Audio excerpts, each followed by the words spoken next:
சரி, அடுத்த தகவல். சேவாதார் கண்ட்ரீஸ் இந்தியா டிஸ்கஷன். சரி, இந்தியா பொறுத்த வரைக்கும் என்ன தகவல் அப்படின்னா, மாண்புமிகு பாரத பிரதமர் நரேந்திர மோடி அவர் எங்களுடைய கட்சியில் வந்து சேர்ந்துக்குங்க, பாரதிய ஜனதா கட்சியில் உங்களுக்கு ஒரு சீட்டு தரோம் அப்படின்றாரு. ஆல்ரெடி தமிழ்நாட்டு சார்பாக அண்ணாமலை அப்படி இருக்கார். ஓகே, நானும் ரியாலிட்டியாக நானும் ஒரு கட்சி ஆரம்பிச்சிருக்கேன். ஓகே, யதார்த்த ரீதியாக என்ன தகவல் அப்படின்னா, இடத்த பொறுத்த வரைக்கும் அந்த ஜோதிடத்தை பொறுத்த வரைக்கும் என்ன சொல்கிறாங்க அப்படின்னா, 24 மணி நேரம் அப்படின்றது தேவர்களுக்கு ஒரு 4 நிமிஷம் அப்படின்றது. அவங்கள பொறுத்த வரைக்கும் ஒரு நாள் அப்படின்றது 365 நாள். காலையில் சூரியன் உதயமானதுக்கப்புறம் இரவு ஆகிற வரைக்கும் நமக்கு என்ன தேவையோ ஓரளவு தோது பார்த்துக்கிறது. அதுக்கப்புறம் இரவானா போய் தூங்குறது. இதுதான் கான்செப்ட்டு. இதுக்குள்ளே நிறையா குழப்பமான விஷயமெல்லாம் இருக்குது. ஆனால் குழப்பம் அடையிறதுக்கெலாம் ஒன்றும் கிடையாது. எல்லாமே கேஷ் அப்படின்ற ஒரு கான்செப்ட்டு தான். ஓகே, கட்சியில் சேர்ந்தால் ஓரளவு கேஷ் கிடைக்குமா, ஓரளவுக்கு நிறையா விஷயம் தோதாகுமா அப்படின்றது தான் கான்செப்ட்டு. அதனால் அண்ணாமலை அப்படின்ற ஒருத்தர் இருக்கார். ஆனால் இருந்தாலும் யதார்த்த ரீதியாக இங்கே நிறைய ஆளுமை கட்சியெல்லாம் இருக்குது. ஓகே, ஒரு பேர், ஒரு அங்கீகாரம், ஒரு பணி அப்படின்ற கான்செப்ட்டு தான். ஓகே, அதில் நீங்கள் எதாவது போட்டு குழப்பிக்காதீங்க. நான் ஓரளவு கேஷ் கொடுக்குறேன், அந்த கேஷுக்கு எனக்கு ஓரளவு சௌகரியமான ஒரு சூழ்நிலை அமைச்சு கொடுக்குறாங்க அப்படின்ற மாதிரி தான் ஒரு கான்செப்ட்டு.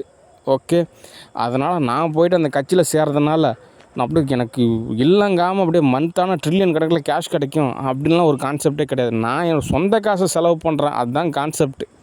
ஓகே, நான் செலவு பண்ணுறதுக்கு ஓரளவு நன்றி உணர்வாக நடந்துக்கிறாங்க, அவ்வளோதான் விஷயம். ஏன்னா நரகத்துக்கு போகிறதுக்குலேருந்து ஓரளவு தப்பிச்சிக்கலாமே அப்படின்றதுக்காக நான் கொடுக்குற காசுக்கு எல்லாமே ஓரளவு நன்றி உணர்வாக என்ன தேவையோ எனக்கு அதை பூர்த்தி செய்கிறாங்க. ஓகே, அதில் ஏதோ போட்டு மிஸ் அண்டர்ஸ்டாண்டிங் செஞ்சுக்காதீங்க. என் சொந்த காசு தான் நான் செலவு பண்ணுறேன். ஓகே, இன்னும் உங்களுக்கு புரிகிற மாதிரி சொல்லணும் அப்படின்னா, நான் இப்போ ஒரு 10,000 ரூபா செலவு பண்ணுறேன்னு வச்சுங்க, எனக்கு இன்னும் ஒரு 100 ரூபா திரும்ப கொடுப்பாங்க, அவ்வளோதான் கான்செப்ட். ஓகே, நானும் சரி ஓகே, நம்மளை தானே எதிர்பார்க்குறாங்க, நம்ம தானே கொடுக்க வேண்டிய நிலைமை அப்படின்ற மாதிரி தான் நிலமை இருக்குது. ஓகே, அதனால் பிஜேபியை பொறுத்த வரைக்கும் டோன்ட் மிஸ் அண்டர்ஸ்டாண்டிங். ஓகே, ஏதோ போட்டு குழப்பிக்காதீங்க. ஓகே, சரி, தமிழ்நாட்டு எலெக்ஷனை பொறுத்த வரைக்கும் ஏடிஎம்கே அவங்க ஜெயித்தாங்க அப்படின்னா, எதனால் சொல்கிறேன் அப்படின்னா, அவங்க ஜெயித்தாங்க அப்படின்னா 8 வழி சாலை அமைப்பாங்க. இங்கேருந்து சென்னை போகிறதுக்கு எனக்கு ஒரு 3 மணி நேரம் தான் ஆகும். சேலத்துலேருந்து சென்னைக்கு வேகமாக போயிட்டு வேகமாக வந்துடுவேன். அதெல்லாம் இப்போ சேட்டலைட் மாறிடுச்சு. மாதிரிலாம் உலகம் கிடையாது. இப்போலாம் ஊருப்பட்ட சேட்டலைட் நானே ஆர்டர் வச்சுருக்கேன். ஓகே, அவங்கவுங்க வெவ்வேறு கிரகத்தில் இருந்து கூட இடத்த நிர்வகிக்கிற அளவுக்கு தொழில்நுட்ப வசதி இருக்குது.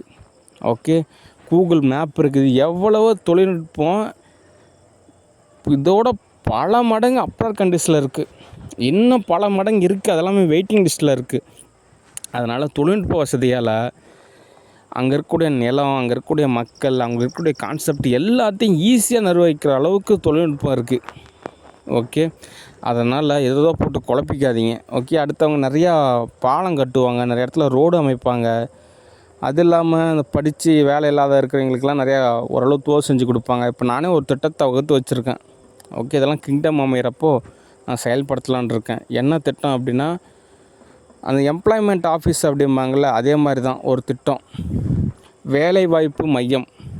ஓகே, அங்கே நீங்கள் போயிட்டு நீங்கள் என்ன படிச்சிருக்கீங்க அப்படின்றத நீங்கள் பதிவு பண்ணிட்டீங்க அப்படின்னா, அதுக்கு தகுந்த மாதிரியான உங்களுக்கு ஏதாவது ஒரு தொகை வழங்கப்படும், அல்லது ஏதாவது உங்களுக்கு ஒரு வேலை வழங்கப்படும், அல்லது உங்களுக்கு அது சம்மந்தமான வெளிநாட்டில் இந்த மாதிரி வேலை இருக்குங்க, நீங்கள் இந்த மாதிரி ரூமு இருக்குதுங்க, சம்பளமும் நல்ல சம்பளங்க, நீங்கள் அங்கே போய் கொஞ்ச நாள் வேலை செய்யலாம், ஓரளவு சம்பாரிச்சிட்டு வந்துடலாம் அப்படின்ற மாதிரி தோது எல்லாமே அமைச்சு கொடுப்பாங்க. ஓகே, அதுதான் இப்போ என்னுடைய நாடாக அமைகிறப்போ தேவன் வேலைவாய்ப்பு மையம் அப்படின்னு என்னோடய பேர்லேயே நான் அமைச்சு யாரெல்லாம் வேலை இல்லாமல் இருக்காங்களோ அவங்க எல்லாத்துக்குமே ஓரளவு தோது செஞ்சு கொடுப்பேன். நிறையா பேர் படிச்சிருக்காங்க, அது தகுந்த மாதிரி ஃபேக்ட்ரியில் வேலை கிடைக்காது. அப்போ ஒரு சில இடத்துல ஃபேக்ட்ரி இருக்கும், அங்கே ஓரளவு எல்லாமே அரேஞ்ச் பண்ணலாம். ஓகே, இந்த மாதிரி நிறையா நலத்திட்டம் எல்லாமே ஏடிஎம்கேவால் ஈஸியாக செயல்படுத்த முடியும். ஓகே, அடுத்து டிஎம்கே பொறுத்த வரைக்கும் ஒரு நப்பாசை இருக்கும். 5 வருஷம் சுகமாக ஆட்சி செஞ்சிட்டோம், மறுபடியும் ஆட்சி செஞ்சோம் அப்படின்னு ஊருப்பட்ட காசு சம்பாரிச்சுலாம் சுகத்துலேயும் சுகமாக இருக்கலாம், எந்த இடம் இருக்காது அப்படின்னு நினைக்கிறாங்க. ஆனால் மக்கள் எல்லாம் பாதிக்கப்படுவாங்க. ஊருப்பட்ட லாக்டவுனு, பட்டர்ஃப்ளை அட்டாக்கு, எக்கச்சக்கமான எரர் இருக்குது. ஏதோ நமக்கு தான் கோடிக்கணக்கில் காசு கொடுத்தாங்க, ஏதோ ஓரளவுக்கு நிறைய கேஷ் இருக்குது அப்படின்னு ஒன்றும் தெரிவிக்காது. அவங்களோட எக்கனாமிக்ஸ் மெத்தேடே சரியில்லை. அவன் சம்பாதிக்கிறதெல்லாம் தப்பே சொல்லலை. அவன் நல்லா சம்பாதிக்கிட்டோம், பல மடங்கு சம்பாதிக்கிட்டோம்.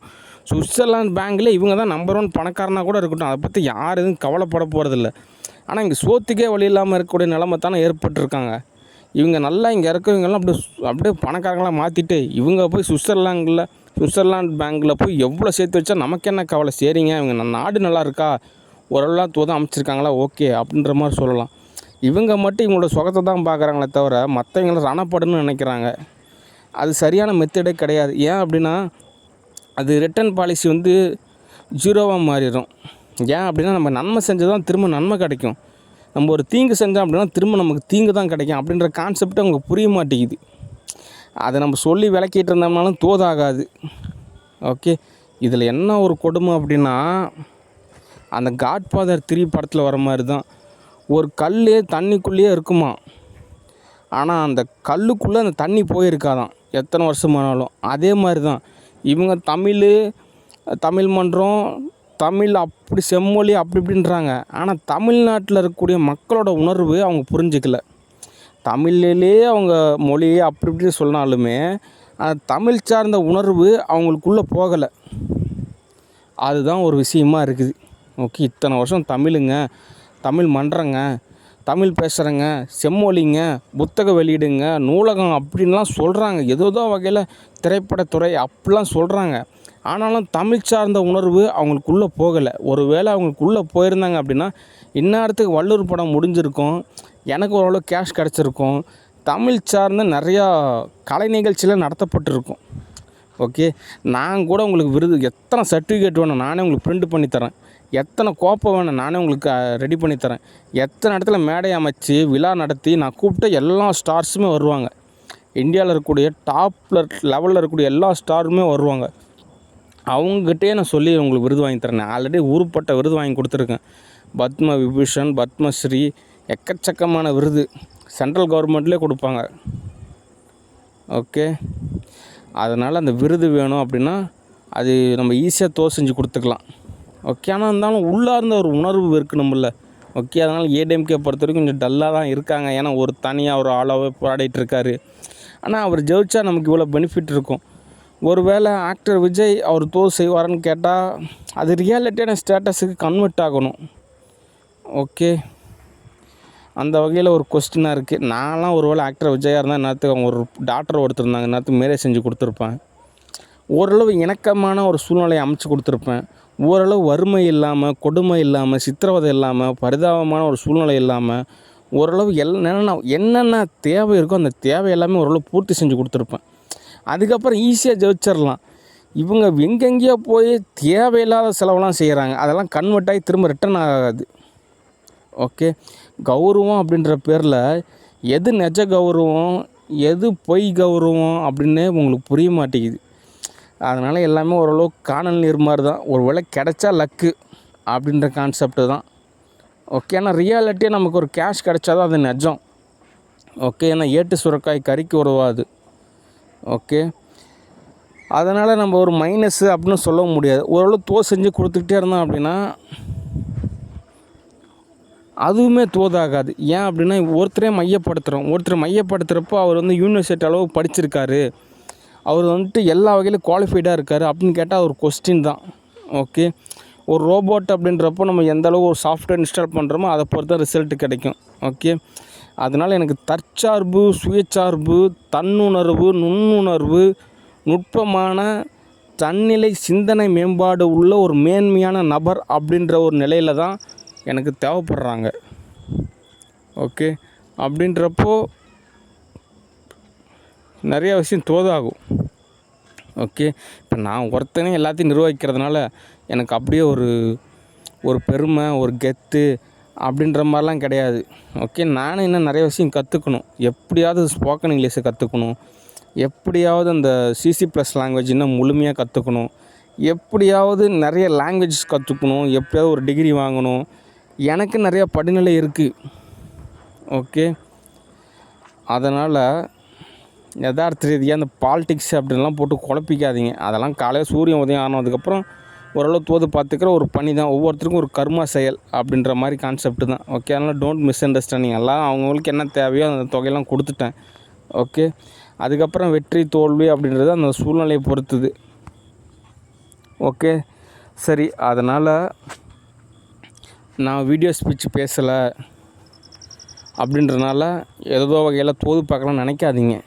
ஓகே, அப்பர் கண்டிஷன் பொறுத்த வரைக்கும் வருஷத்துக்கு ஒரு டைம் பேசினாலே போதும். அவங்க எவ்வளோ பல வருஷத்துக்கு நம்மளுக்கு தோது செஞ்சு கொடுக்குறாங்க. அதுதான் ஏன் ஒரு மேன்மையான ஒரு கல்வி நிலை. ஓகே, அப்படி தான் இருக்கணும். சும்மா காலையில் ஆனால் ஒவ்வொரு 4 நிமிஷத்துக்கும் சித்திரவதை அனுபவிக்கிறதுன்றது சரி கிடையாது. ஓகே, ஏன் அப்படின்னா இவங்கள ஒரு பக்கம் நம்ம சீரியலில் புக் பண்ணுறோம். அந்த கான்செப்ட் வச்சுக்கிட்டு இன்னொரு டேரக்டரை மூவ் பண்ணி வச்சு பட்டர்ஃப்ளை அட்டாக் செய்ய வச்சு அதில் ஓட்டு வாங்கி ஜெயிக்கலாம்னு நினைக்கிறதெல்லாம் சரி கிடையாது. ஒரு வேளை ஜெயித்தாலுமே நரகத்துக்கு போனால் நரக வேதனை அனுபவிக்கிற மாதிரி இருக்கும். அதுக்கப்புறம் கதறினாலும் யாரும் வந்து காப்பாற்ற மாட்டாங்க. அந்த நிலைமைக்கெல்லாம் போகக்கூடாது அப்படின்றனால தான் நம்ம ஓரளவு சூழ்நிலையை தோதான் அமைச்சு கொடுக்குறோம். அது புரிய மாட்டேங்குது. அதுக்கு நான் ஒன்றும் பண்ணுறதுக்கு கிடையாது. ஓகே, அதனால் நம்மளே ஓரளவு பண்பு நிலையில் அடுத்த படிநிலையை நோக்கி நகர்ந்து போகணும். சரி, ஓகே, அவ்வளோதான் தகவல். சரி, அடுத்த தகவல்.